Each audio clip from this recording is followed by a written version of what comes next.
To the JB's Powercast, where we talk about industry news, events, performance parts, trucks and accessories, shop talk, and we'll even do a little bench racing. The JB's Powercast starts now. Hi guys, thanks for tuning in this week. Corey, as usual. Hope you guys are having a great week. We got some good news yesterday from our local officials that some of the restrictions are slowly being taken back. Yeah, that was good news. That was just like a bit of a. It felt like a bit of a breath of fresh air. Absolutely. And it's kind of what I think people were anticipating and expecting to hear. That, yeah, you bet. It's not. The world's not going to just go back. No. But no. Hey, there's positive things coming and things are going to open and you bet. They're taking the precautions, and I was elated to hear all of that stuff. I was honestly really concerned that summer was going to be spent in my backyard the entire time, which is fine, but I also like to go places like everybody else. I mean, as I said, we got to stay vigilant with the social distancing and things like that, but the stages are there and we just got to get to them, and hopefully we'll have some type of a summer that's decent. Yep. We can't predict the weather. Let's just hope that we can, at least meet up be with safe friends and smart. Exactly. And do that. Yeah. Other for us at JB's, if you haven't already visited the Northside location, our new location in conjunction with Alberta Cycle, we share the spot there. Head on over. It's starting to look fantastic. Construction is nearing the end. We're still working as we go, but the store looks great, and I encourage everybody to go take a look. And absolutely. It's been open for just about a week, right? Yeah, maybe a little bit, a day or two more. Like just we did a soft opening and stuff, but yeah, if you have an opportunity to head over there, it's pretty cool. Absolutely. And check out some motorcycles while you're there, because it's actually kind of nice out. Well, as of right now, you have no choice but to walk through the motorcycles, so it's all good. But absolutely, take some time and go check it out. Very good. What's on news for this week, Corey? News, I mean, good news. Right. This morning's feeling really positive, actually. So a few days ago, NASCAR had announced that they were going ahead with one race. I think this was Tuesday or Wednesday. Right.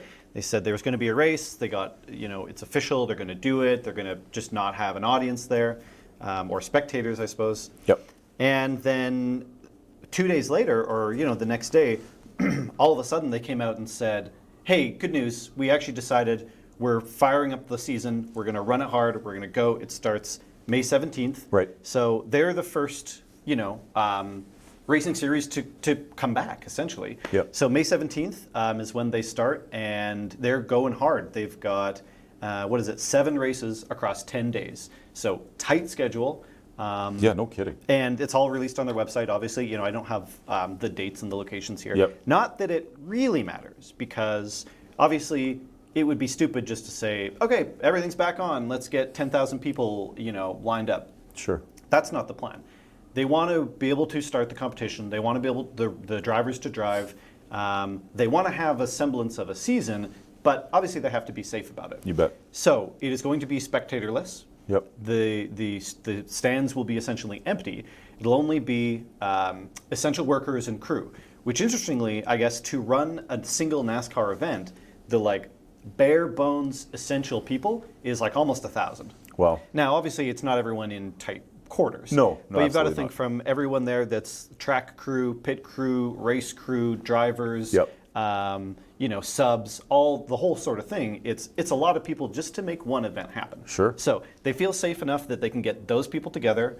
They're still all the same. Social distancing applies. Even in the pit and stuff, they've got extra precautions laid out that guys are going to stay X far away. The race, will obviously feel a little bit different, but it's going to be televised. Obviously, that's how we're all going to consume it.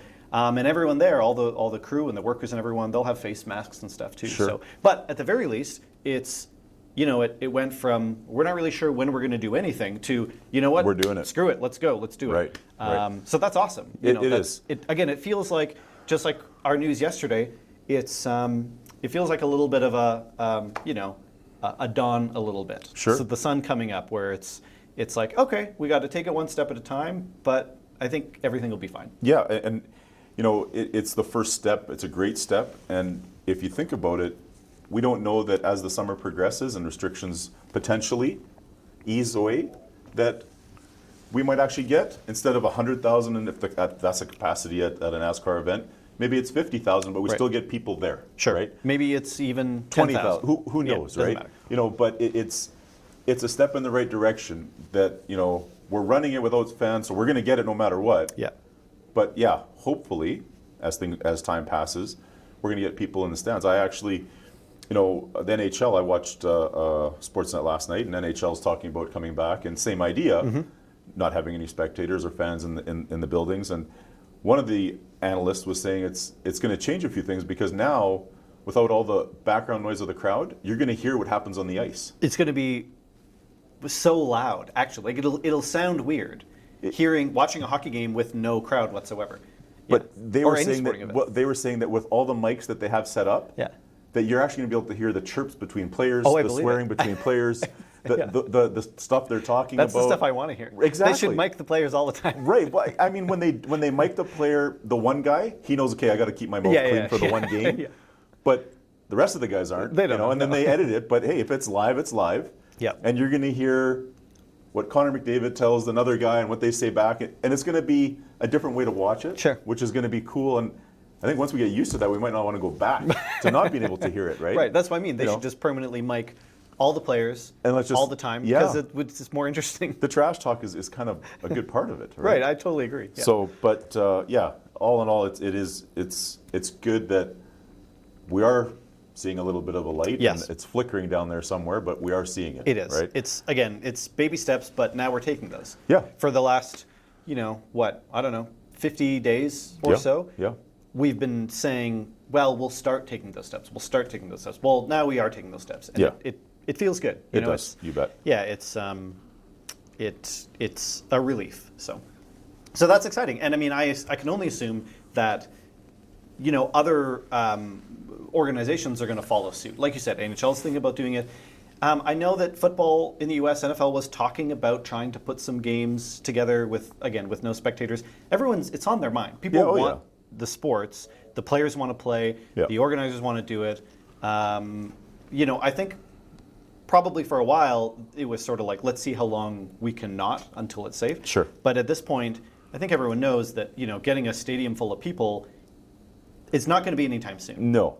And I think we've all come to accept that it'll happen. Yeah.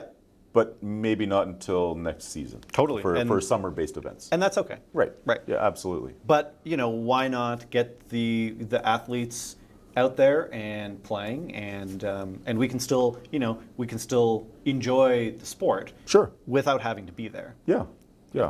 I'm with you. And who doesn't want to watch the NHL playoffs? Exactly.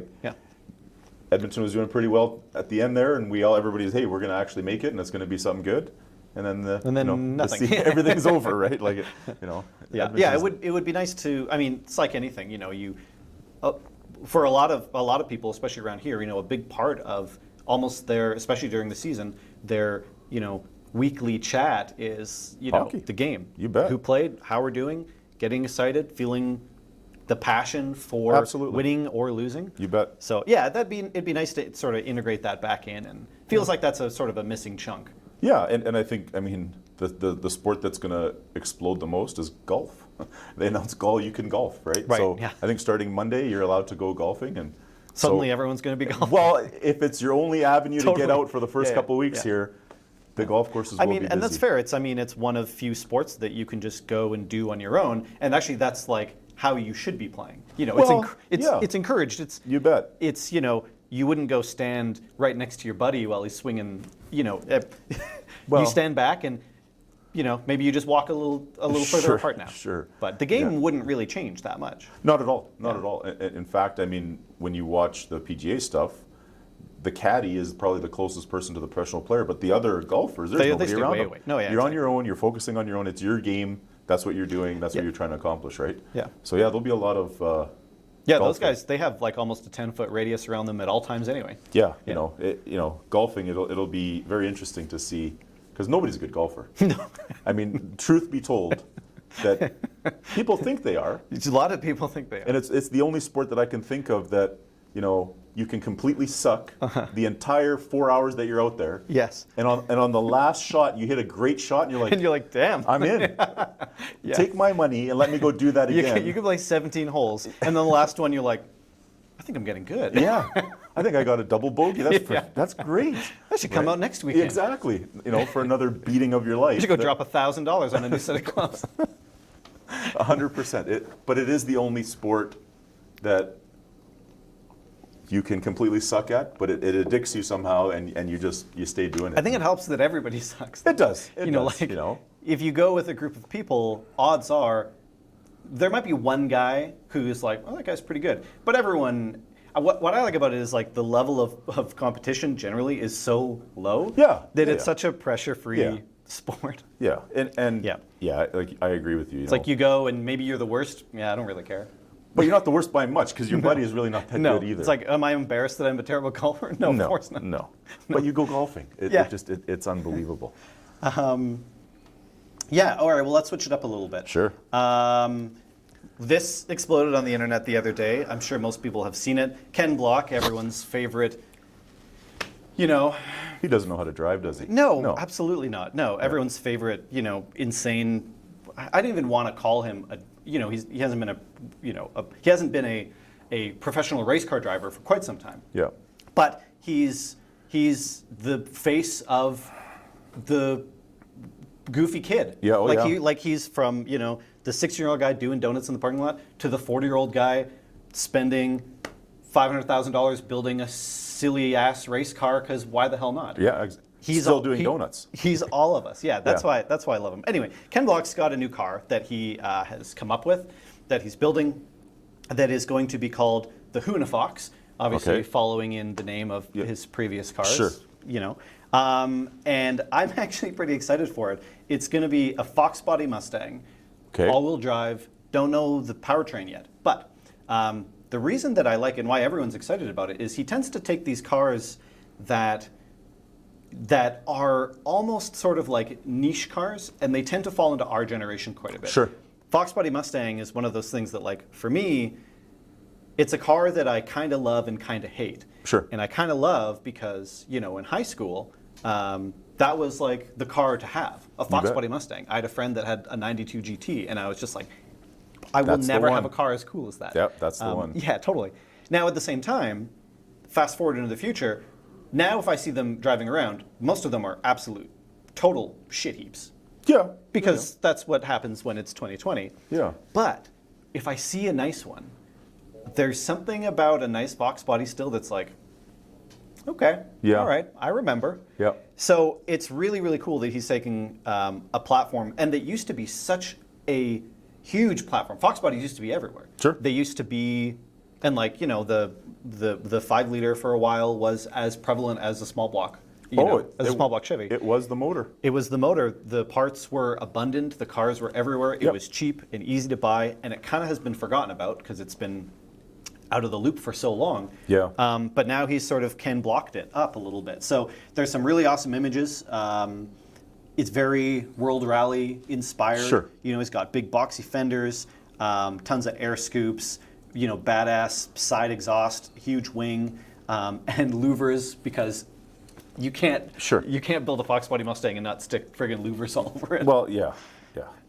It's really, really cool. And so he's talking about, drivetrain wise, all he said is that it's going to be a rally spec all-wheel drive, which obviously is aggressive. Yep. But an all-wheel drive Fox body is cool enough. It is cool. And I know that he's going to be, I'm sure he's going to do another Gymkhana video with it. Sure. Yeah. Which is what we're really, that's what we're all we here want to for. watch. Yeah. And he's sort of, hinted a little bit at the powertrain.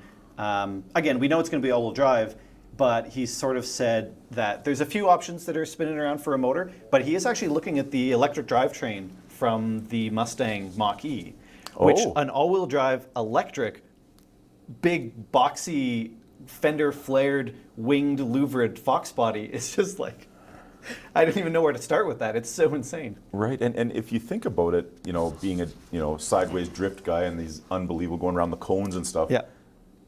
It might be perfect. It actually might work, right? It might totally work. I mean, the Fox body, like you said, you don't see too many nice ones just as a original car. Nope.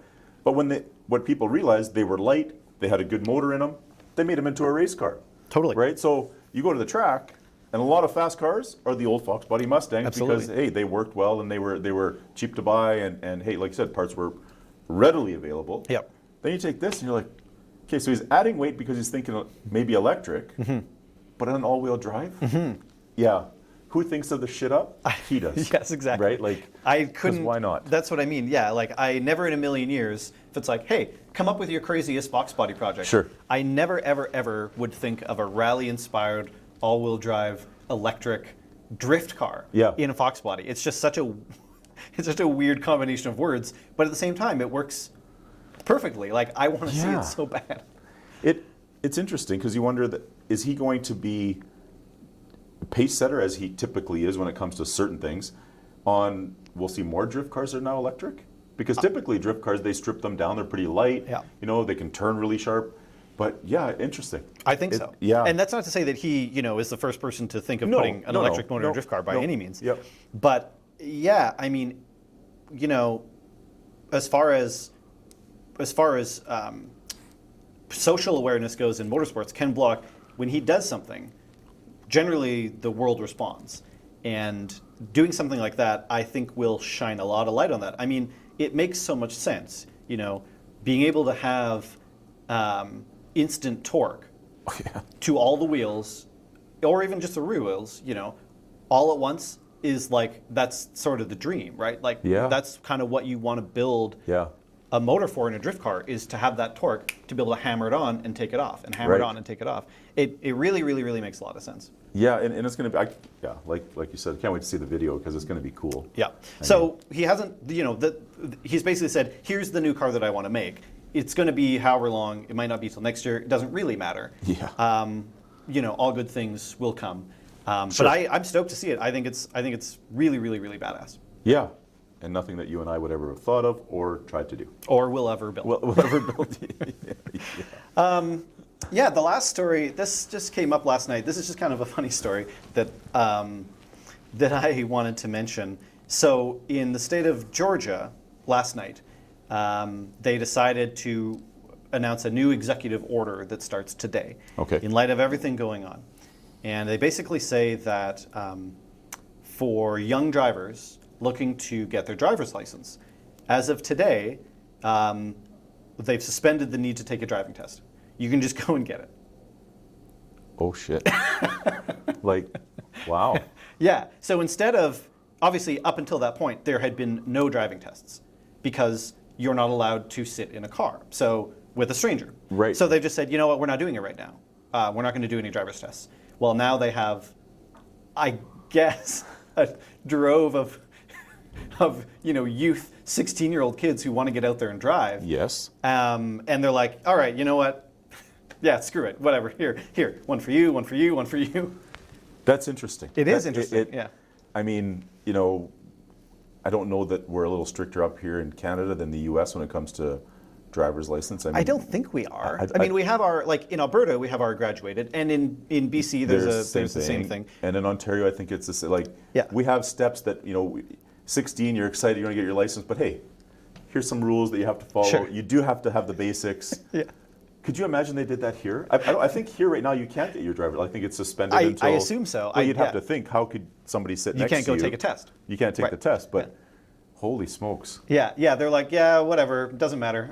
Yeah, sure. So if you want a driver's test, I think there's still a written portion. Hey, I hope God willing, there's still a written portion that, like literally a 16-year-old kid can't just show up on his birthday and they're like, yep, here you go, enjoy. But you don't need to actually be able to prove that you can drive a car. And I'm thinking of the other spectrum, that if you're in your late 80s and you typically have to go for your test every so often, it's like, I only passed out 4 or 5 times yesterday. It's no big deal. I don't need to take a retest. No need to check medical history or anything. And not important. No, I mean, important. You'll be fine. How long have you been driving for? Oh, you're a good driver. Yeah, don't worry about it. Driving for 65 years. I think I can handle it. So anyway, wow. It's interesting. It's a pretty. It's interesting that like, from the top. Yeah. Like an order from the governor, an executive order, I'm signing this. This is my idea. You know what? Not important. Don't need them anymore. And it's obviously not forever. It's strictly while they have a state of emergency and they can't do these things. But it's interesting that like that's the thing that they're willing to like let up on. Of all the things, it's like, well, you know what? Hey, I get it. You really want your driver's license? Yeah. Okay. Here you go. Go. Enjoy. Have fun. But life's short. Definitely going to be short for some, I guess. But if you think about it, it kind of contradicts the whole point of stay-at-home, social distance. Instead, it's like, here's your license. Go out with your friends and have a blast. Yeah, I was thinking that too. It's like you've got all these young kids who just want to get out and hang out and enjoy the summer and go places. And this was sort of an extra layer of like, yeah, but you can't. You got to stay home. Yeah. And I'm sorry, hey, you can't drive anyway, so what's the problem? Right. Now it's like, stay home, but hey. Here's your driver's license. Maybe not. Wow. Yeah, I thought it was an interesting story. Wow. Yeah. I kind of wish I had the opportunity to do that too, because. Well, and what's interesting is the article that I pulled it from, and I have no idea. I'm totally talking out of place here. I don't know anything about this, but it was sort of making the joke that like, hey, maybe if you don't live in Georgia, but you live close to Georgia, and you want to go get your driver's license, you just go get it. Yeah, just hop on over and go get it. Right? Like it's interesting. I guess I'm going to look it up after, just out of interest, to see what percentage of new 16-year-old drivers fail the test because we all remember the guy in high school who failed his test, and we ridiculed that person for months on end. Sure. The guy that failed 1, 2, 3, 4, 5 times. 5 times, and just like, hey, probably shouldn't drive. Hey, in today's standards would be bullying, and we'd probably be expelled for it. But back then it was free. Yeah, I think the teachers even got in on some of it. I have no doubt. Yeah. Sure, the driving teachers were like, man, you're bad. Just go home, kid. Come to think of it, I think I drove myself to my driver's test. By yourself? By myself. How does that work? Well, my parents were working. I had my mom's van. And I just drove myself. It's Lac La Biche, so there's a population of 900. Sure. I pulled up. I parked 5 stalls further away. Yeah. Got out quickly. And I'm like, oh yeah, my mom dropped me off, and the instructor came out, and I did it. And after that, I had my license, so I was good to drive it back. Right, of course. So they're like, wait a minute, how'd you get here? And you're like, don't worry about it. Well, I just too late. Main Street. Sure. Where does your mom work? Oh, she just works up the road. Oh, okay, I get it. It was a complete lie. I remember when I was doing driver's ed in high school. My driver's ed teacher would come and pick me up at the end of the day in high school, and that's a pretty common thing. So maybe it was 2 weeks long, I think, and maybe halfway through, maybe the first week, I remember I was waiting outside of my high school, waiting for my driver to come pick me up, and she wasn't anywhere. I couldn't see her. It had been a while. Eventually, I was like, whatever, I'm going home. So I hopped on a bus and went home. And I think that was on a Friday. The following week on the Monday, I was back out there waiting, and I got home and told my mom, oh, she just didn't show up. Weird. Okay. The following Monday, a different driver showed up and was like, hey, Corey, yep, okay. And then he's like, yeah, I'm your driver now. I was like, okay, fair enough. And then so as I was driving, I couldn't help but to ask. I was like, yeah, what happened to so-and-so? And he's like, oh yeah, she's not going to be driving anymore. I was like, oh, why not? And he's like, oh yeah, she got a DUI. On the day that she was supposed to pick me up. And I was like, good, awesome. Good teacher, good. Well, you would have passed for sure then. Definitely. Still Drunk the whole time. Drunk the whole time. You're doing great, Corey. Yeah, you're doing great. I can't believe you're staying in the line so right. well. It's a good thing you're driving. I gotta tell you. Do you mind dropping me off at the liquor store? Yeah. Wow. Thankfully, times have changed, but not so much in Georgia. Not so much in Georgia, no. And that's interesting. I guess they'll find out if that was a good idea or not. Yeah. Anyway, I mean, that's sort of the stories this week. Mostly good and exciting. Yeah. And it's been the first time in a while that we that it's not like, oh, this is also delayed. Or postponed. This is also postponed. Yeah. This has also been canceled. Yeah. That stuff's still happening, obviously. Sure. But now we can start talking about the other side of the coin a little bit. You bet. And that's nice. It feels good. Yeah, it does. Thanks, Corey. Of course. Exciting. We got Kim Reeves from Castrol Raceway. We're going to have her on the phone here shortly, right after a quick break. So we'll see you guys all then. Sounds good. You expect the absolute peak of performance from your vehicle and your motor oil. Royal Purple synthetic motor oil with Cinerlec exceeds the toughest industry standards, with 6 times reduction in engine wear and 2 times greater protection against oil breakdown. Royal Purple is available for daily drivers, high-performance street machines, high-mileage vehicles, diesel trucks, and motorcycles. Protect your investment with the oil from the synthetic experts, Royal Purple. Available at all JB's Power Center locations and at jbspowercenter.com. How do you know you're looking at a serious street machine? It's rolling on Mickey Thompson tires. Generations of enthusiasts have been taking their car to the strip with the unfair advantage of street-legal rubber from Mickey Thompson tires. Get amazing performance on the street or at the track with the world's fastest street radials, available at JB's Power Center and jbspowercenter.com.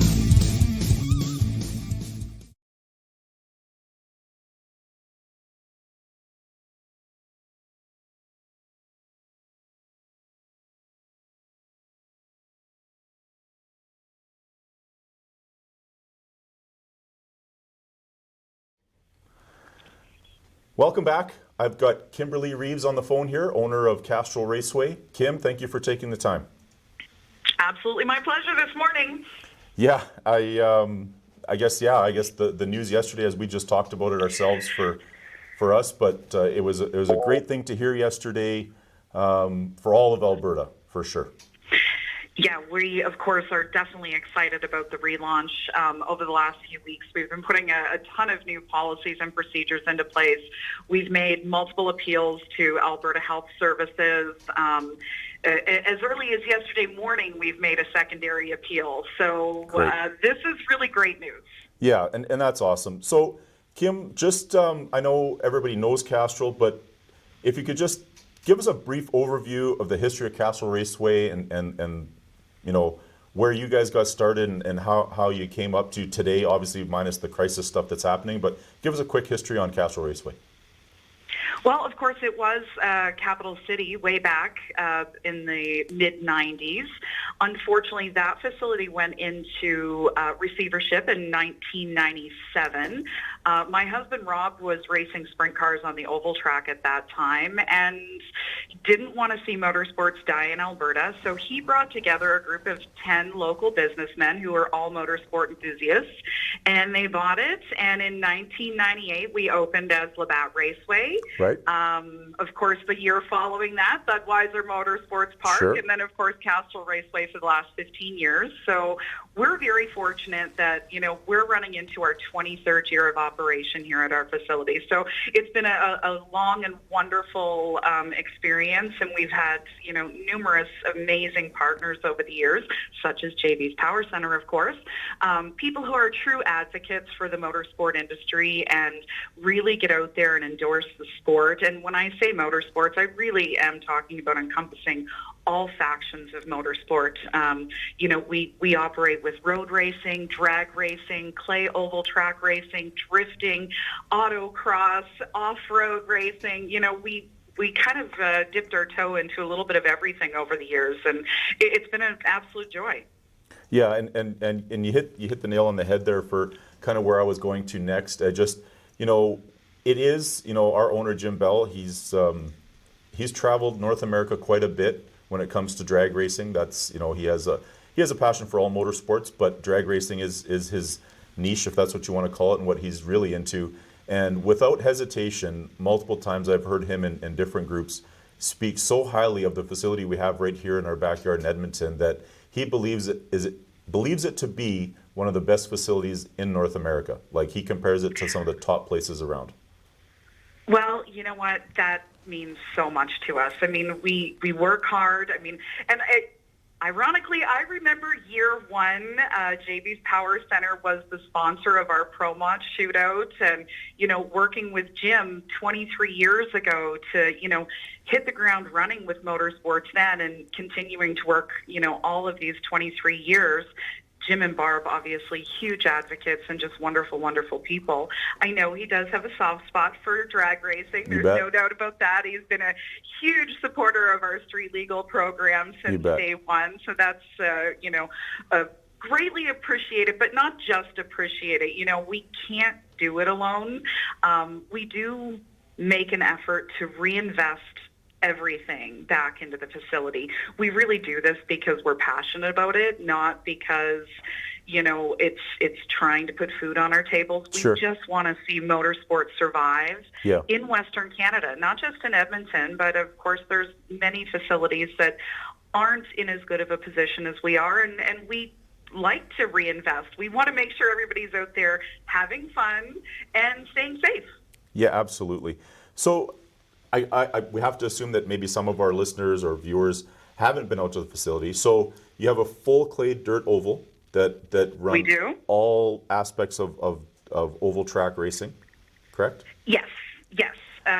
Of course, sprint cars being kind of that wacky and wild, no transmission, wing, open wheel, crazy crashes, the late model series, sport stock series. So yes, anything that can run on a clay oval, we're pretty much running it. That's great. And then shifting over to the other side, again, I have a soft spot for drag racing as well, but you have the full quarter-mile drag strip as well. We do. We run a quarter-mile drag strip. It is sanctioned by NHRA. We're hosting, I can't even probably begin to count, probably 70, 80 events on the drag strip alone each season, and it seems to be growing exponentially. So we run street legal, of course, JB's Power Center street legal, every Friday night, and that's just huge. And we work with Blue Line Racing, with the Edmonton Police Services, and RCMP with their yield program. It's a really, really important program, especially considering where we are today with this COVID thing and not as many people out and about. Street racing and stunting has become a pretty serious issue, and of course motorcycles, coming into that season, becoming a pretty serious issue.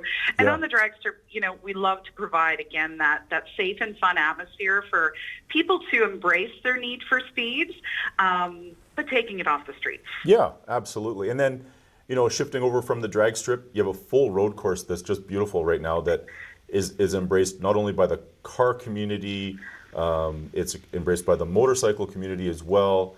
Tell us a little bit about, because that's only been up for a few years now, right, Kim? Yeah, you know what? I think this is our 6th year operating the road course, and basically it's sold out every Friday and Saturday throughout the summer months, and we're booking that a year in advance.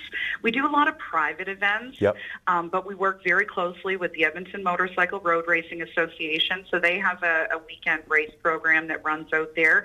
They also partner with us to host our Track Attack, which would be motorcycle-esque street racing, so very parallel to the street legal program, where a novice or an enthusiast can come out and learn more and take it to a safe environment. Of course, we work with the Northern Alberta Sport Car Club, many private entities, Track Junkies, which opens our automotive open lapping program. It's a beehive of activity all the time. It's great. And I mean, we see them out there all the time, even during our, the street legals. There's guys on the road course, and you go over there and watch, and it's another version of racing, but it's definitely exciting and fun to watch as well. It is really fun to watch.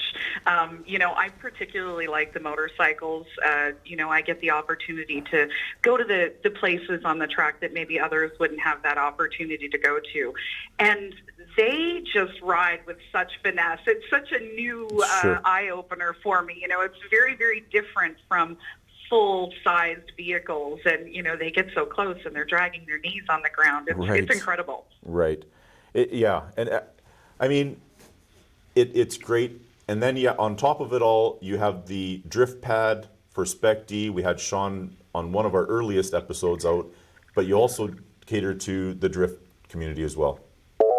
Yeah, Sean runs Spec D, and he has a program that runs basically every Thursday night throughout the season. There's a few blackout dates when we have major events into play, but pretty much any Thursday evening, if you have a car that's set up for it, and it doesn't need to be, well set up, let's say, for novices, come out and try your hand at it. I mean, it's such a subculture. It's so amazing. I mean, it's ballet on wheels.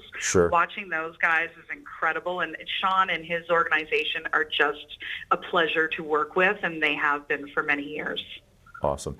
And I've actually, being that I've been out earlier when we set up for the power cruises and things like that, I've seen that you actually, on the parking lot side, you have some sort of driver training, because I see people stopping and starting and actually practicing different maneuvers on the dirt. Can you tell us a little bit about that as well?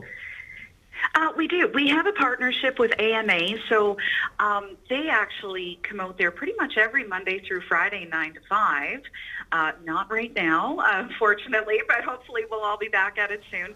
But anybody who is looking to do fleet training for an organization, especially with oil and gas related industries, they do a lot of their training out at our place. So it's always something going on.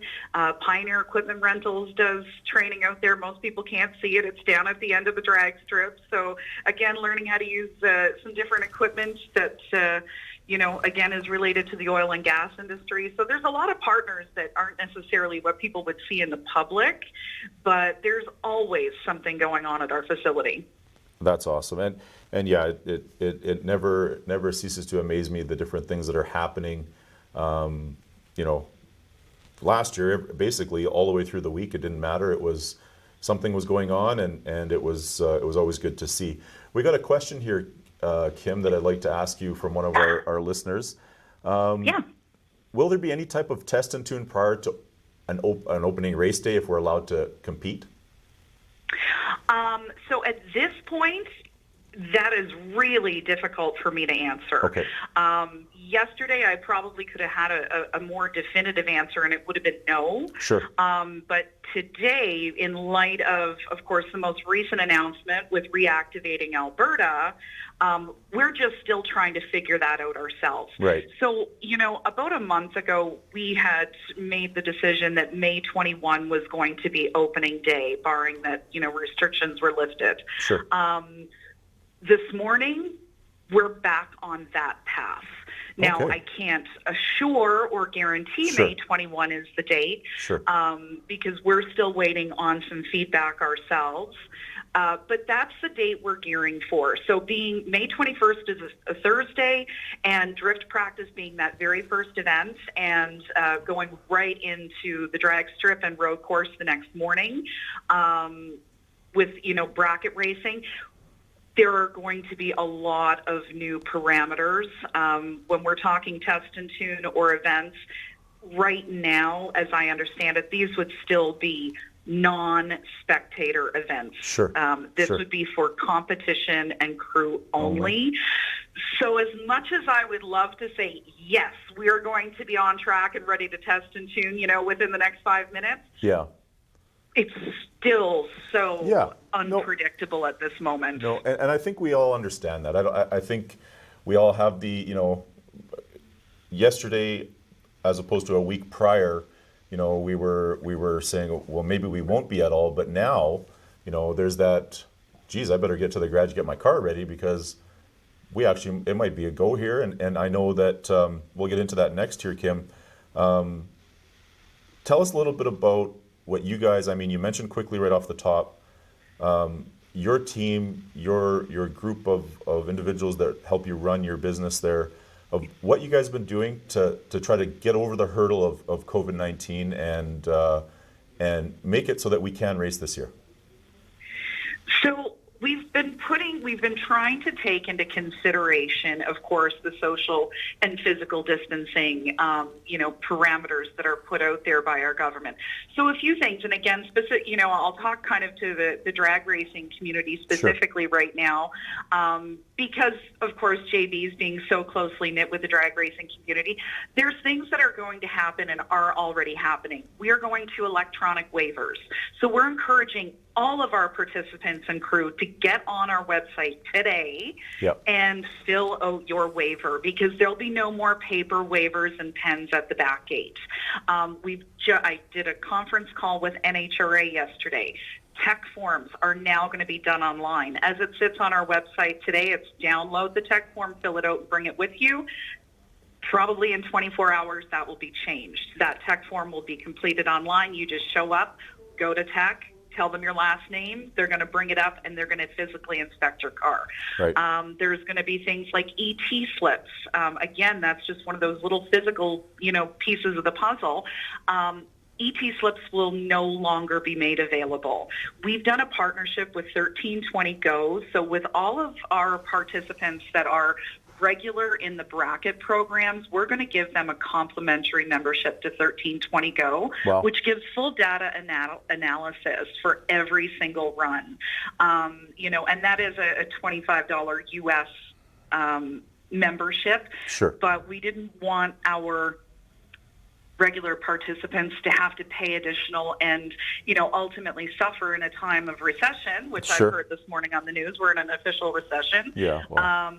Because of that. So, we did this partnership with 1320 Go, and we're going to pick up the cost for that to ensure that they all have that proper data analysis for each and every run. And they'll have a full history of that available within their membership profile.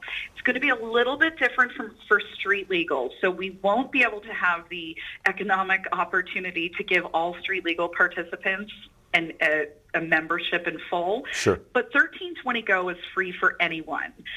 It just doesn't keep a history for anyone. Oh, I so see. we're Okay. going to encourage all of our street legal participants, go in and take a screenshot. When you look at the demographic, these are, our guests are people that are living off of their mobile devices. Sure. So we're very comfortable with that decision. It's not going to be for, the ideal for everyone, but it is going to be a go in and, take a screenshot. If you want to get an ET slip, there it is. Right. But, and then, of course, like everything else, as much as motorsports is social, we're going to have to ask people to, stay in their RVs and their motorhomes in their designated pit area. Playground won't be open. The drag fire pit won't be open, of course, until further notice. yeah, and I think, again, we understand that. So that leads into the next question. So what is the plan in the pits for a drag event to enforce or ask everybody to keep the social distancing, pending that it's still here in the middle of the season, but to start, what's the plan there for keeping everybody apart? Is it every other stall, or how does that work? No, we are going to go with every stall. Okay. For cars, stalls are minimum, 20 by 45 feet. Right.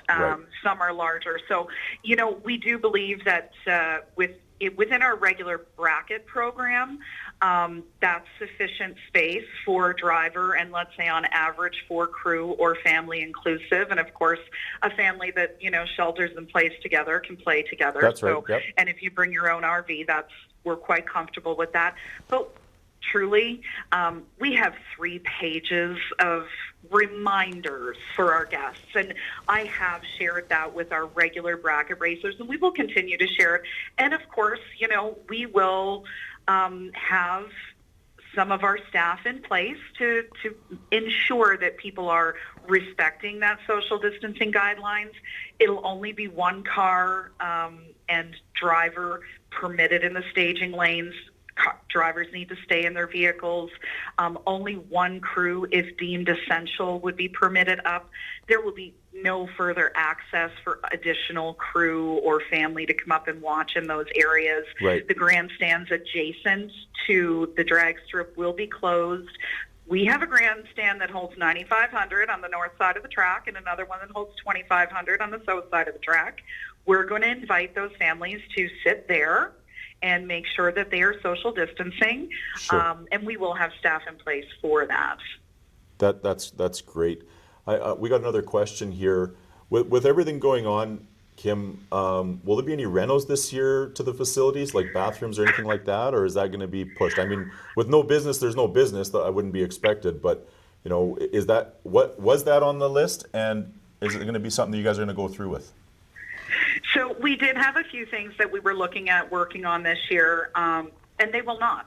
Yep. As it stands, there will be no capital, infrastructure or investments this year. Yep.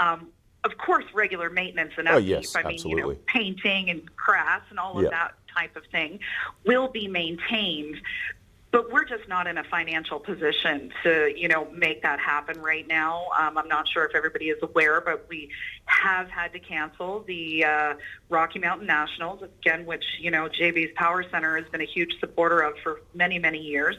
But we really can't foresee that far into the future that, one, we can invite spectators back onto our facility. Sure. And two, if people are going to be psychologically ready to come back out in masses. Sure. And, because of that, we've had to cancel the Nationals. And we do expect that this is going to be a very lean year. Yep.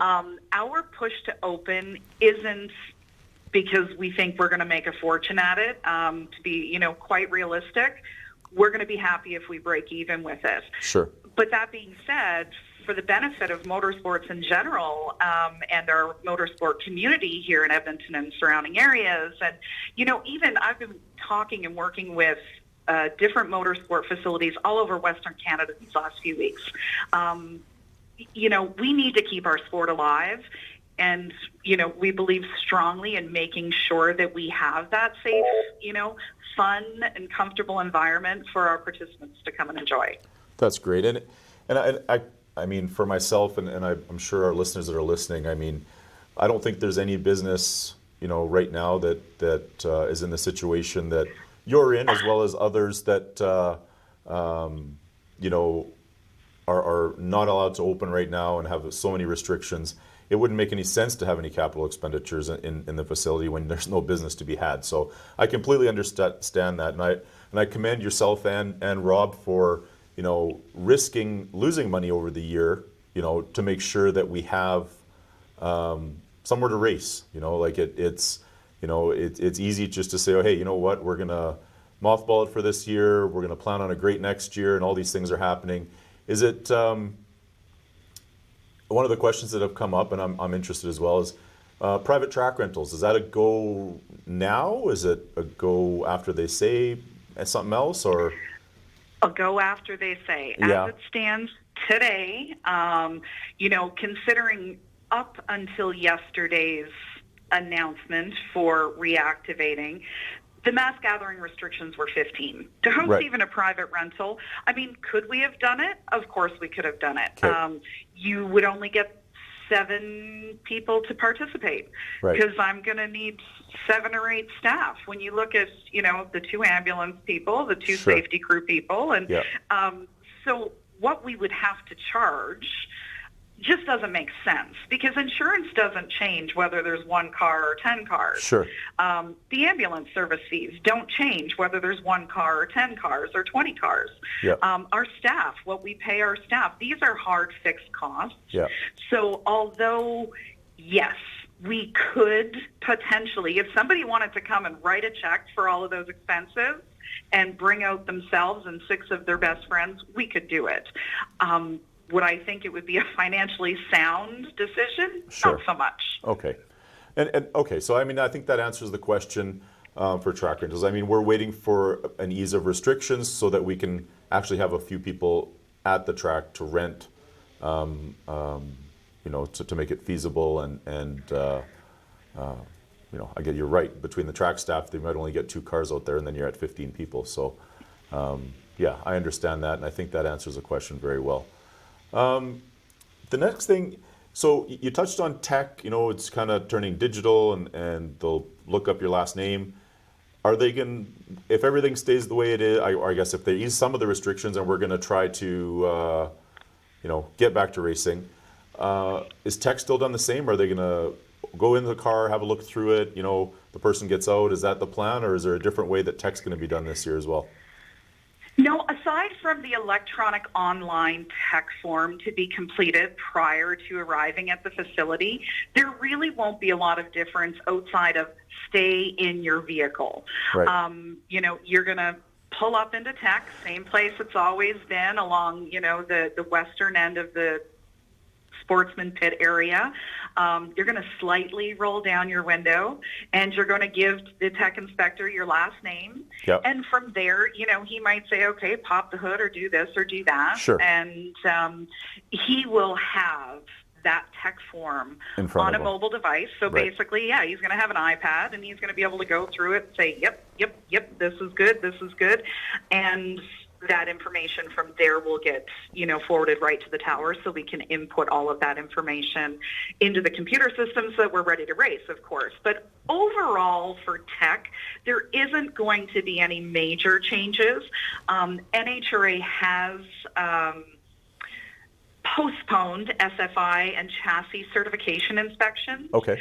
So basically, and again, there's a pretty thorough listing of different elements that are on our website. Of course, you can get it at nhra.com, but if you go to the Castrol Raceway website, at the bottom of the page, you'll see drag racer info, and it lists the different things that are there. So, obviously the chassis certification that was scheduled for mid-April was canceled, and NHRA is extending those certifications and SFI and chassis inspections for approximately 5 months at this point.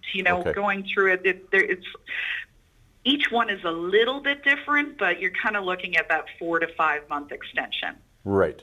I think it was a necessity for them to do that, but it is great that it is there so that, if we do get an opportunity to race, that, if your belts are due this year, that you have basically, I guess, a few months to get them done and actually get some laps in before you have to get them done.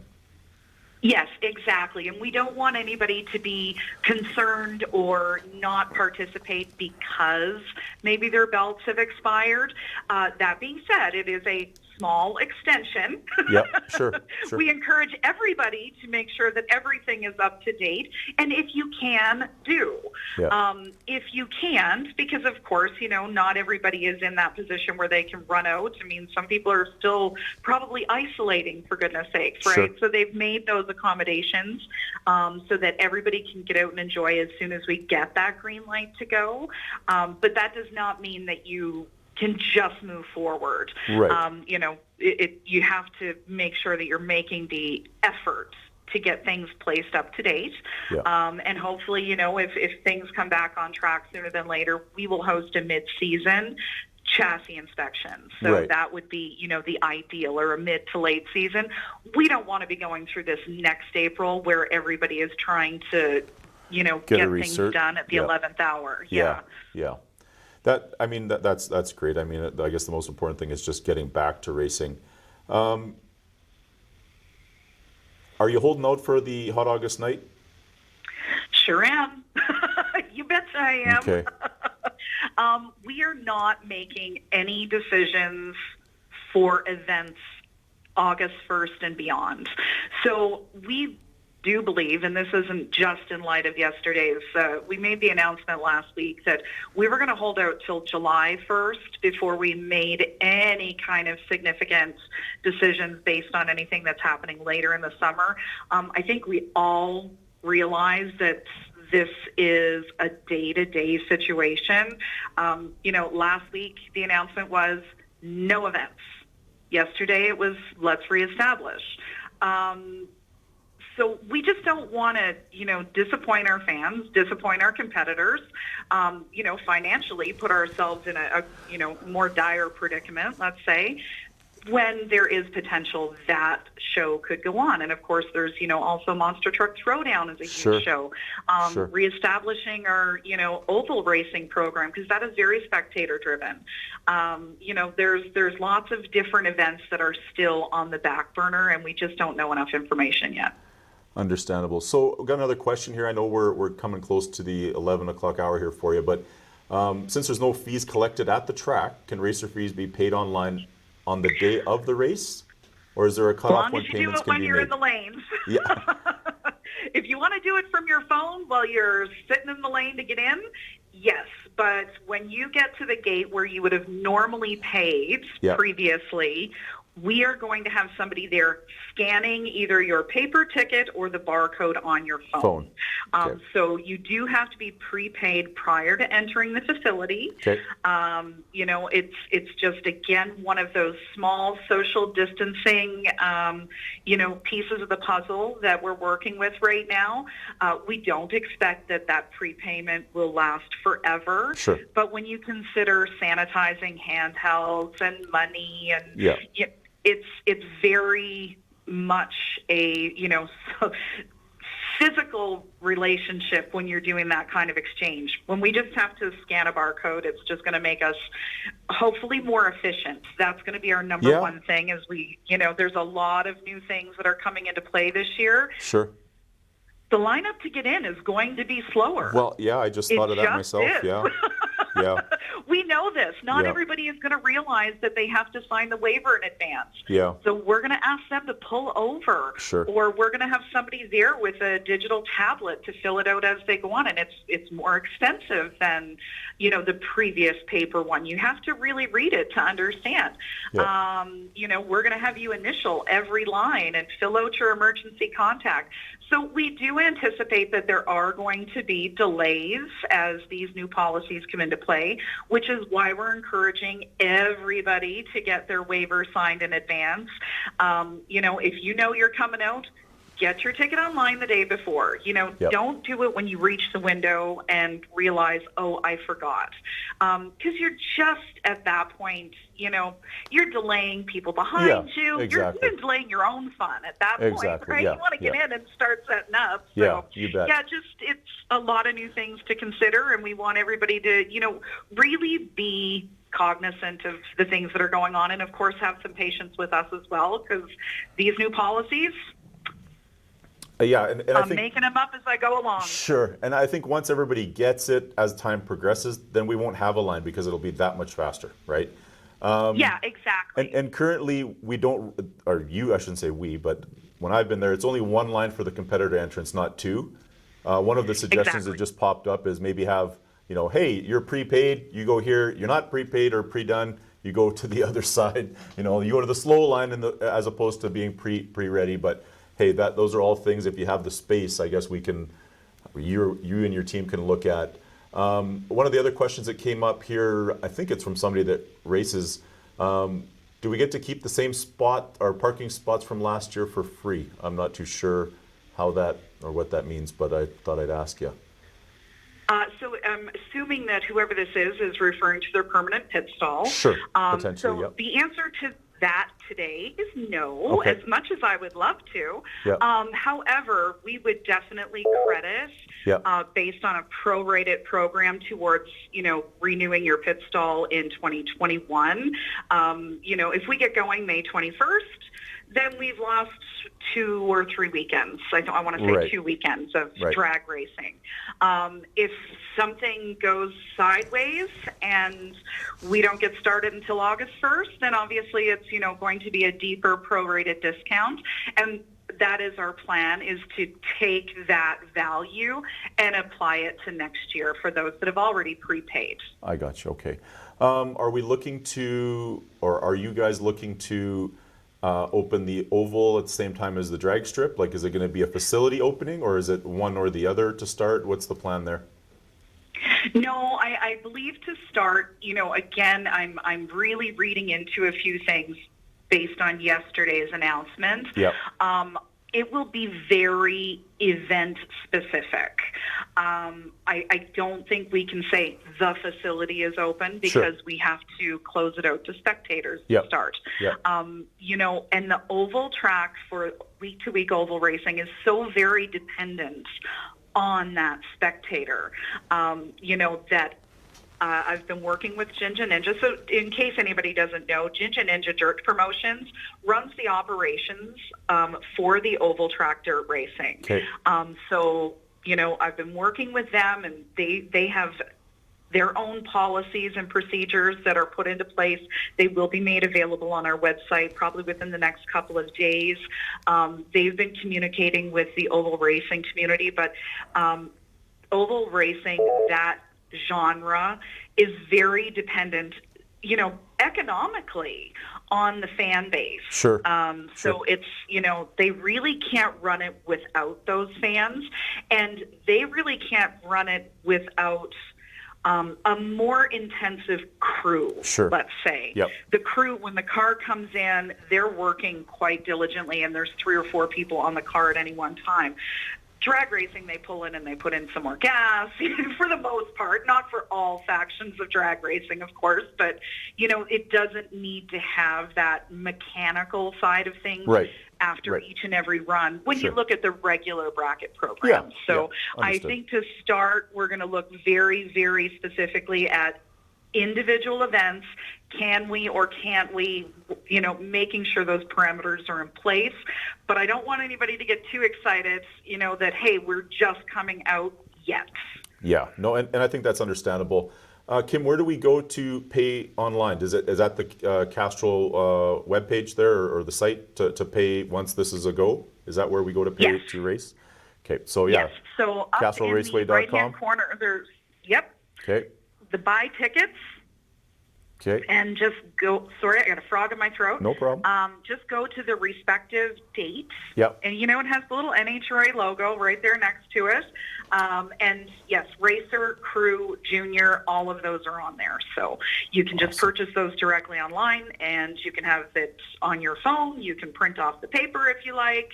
As long as it's done before you reach that window, we're happy. Awesome. That's great. And I know I just got a message from James Bell, our purchaser, that we talked belts and the pushing of the certification tag, but JB's has stock on safety belts for the 2020 season. So we've definitely got them in stock. If you need new belts, we've got them.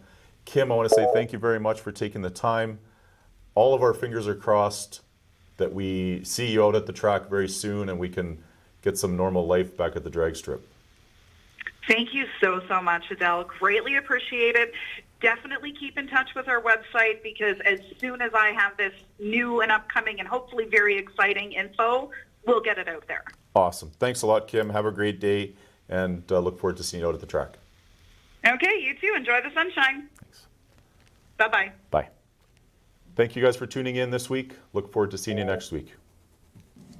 Thanks for tuning in to JB's Powercast. Check out jbspowercenter.com for the latest updates.